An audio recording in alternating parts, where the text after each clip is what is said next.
আচ্ছা, ঘাটে প্রচুর ভিড়, এত ভিড় কিসের? ওদিক দিয়ে আমি কি বলে বাইকই পার হতে পারলাম না, বললো জেটিতে করে চলে যাও।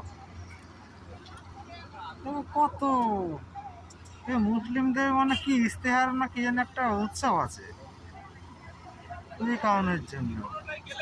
ঠিক আছে, খুব ভিড়, খুব ভিড়। যা ঠান্ডা দিয়েছিল না, জমে যাচ্ছিলাম। এখন তো তার সূর্যের আলো দিতে কোথায় গেলে সূর্য, ওই যে সূর্য, ওই যে ওটা গুপ্তিপাড়া, এটা শান্তিপুর। বন্ধুরা একটুখানি লাইক কমেন্ট করে দিও, আর সাবস্ক্রাইবটা অবশ্যই করে দিও দয়া করে। আমার একটা অ্যাকাউন্ট বন্ধ হয়ে গিয়ে খুব মুশকিলে পড়ে গেছি। প্রচণ্ড ভিড়, প্রচণ্ড ভিড়, শুধু বাইক এসেই চলেছে।